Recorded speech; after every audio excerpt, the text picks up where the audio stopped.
بسم اللہ الرحمن الرحیم۔ السلام علیکم ورحمۃ اللہ وبرکاتہ۔ ناظرین گرامی، ابن زیاد کون تھا اور واقعہ کربلا کے بعد اس کا انجام کیا ہوا؟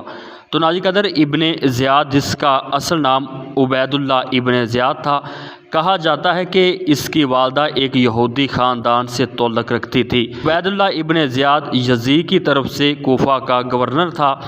یہ وہی ابن زیاد ہے کہ جس کے حکم سے حضرت امام حسین علیہ السلام اور اہل بیت اطہار کو سزائیں اور تکلیفیں پہنچائی گئی، اور ابن زیاد کو یزیدی لشکر کا مرکزی کردار سمجھا جاتا تھا۔ واقعہ کربلا کے بعد تقریباً 6 سال ابن زیاد زندہ رہا۔ مختار سقفی نے جب کربلا کے شہیدوں کا بدلہ لینا شروع کیا تو ابن زیاد موصل کے ایک مقام پر 30,000 فوج کا لشکر لے کر سامنے آیا۔ مختار سقفی نے ابن زیاد کے مقابلے میں مالک اشتر کے بیٹے ابراہیم کو بھیجا، حتیٰ کہ موصل سے 15 کوس کے فاصلے پر دریائے فرات کے کنارے دونوں لشکروں میں مقابلہ ہوا۔ صبح سے شام تک جنگ ہوتی رہی۔ آخرکار غروب آفتاب کے قریب ابراہیم کی فوج ابن زیاد کے لشکر پر غالب آ گئی۔ ابن زیاد کو اس جنگ میں شکست ہوئی اور اس کے سپاہی وغیرہ بھاگ گئے۔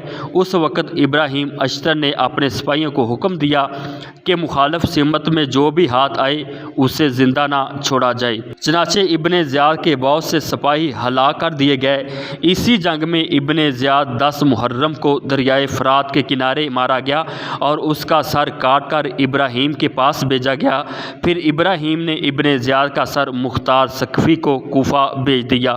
مختار سقفی نے کوفہ میں لوگوں کو جمع کیا اور ابن زیاد کا سر اسی جگہ رکھوایا جہاں اس ناپاک اور مغرور نے حضرت امام حسین علیہ السلام کے سر مبارک کو رکھا تھا۔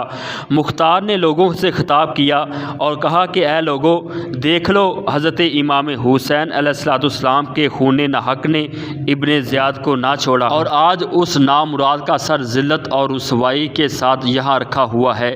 6 سال ہوئے ہیں، وہی تاریخ ہے، وہی جگہ ہے، وہی مقام ہے، وہی کوفہ ہے۔ اس بے دین کی ہلاکت پر جشن منایا جا رہا ہے۔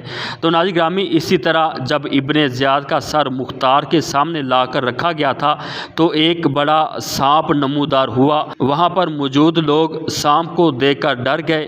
وہ سانپ جب عبید اللہ ابن زیاد کے سر کے پاس پہنچا تو اس کے ناک کے نتھنے میں گھس گیا، پھر منہ کے ذریعے باہر نکلا۔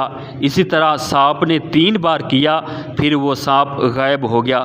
تو ناظرین قدر، اس طرح دوسرے لوگ جو امام حسین علیہ السلام کے قتل میں شریک تھے، جیسے شمر ابن اشد، خولی ابن یزید، سنان بن انس، عبید اللہ بن قیس، یزید بن مالک، ان تمام لوگوں کو طرح طرح کی سزائیں دیں گی۔ بعد ازاں پھر ان کی لاشوں کو گھوڑوں کی ٹاپوں کے ذریعے پامال کیا گیا۔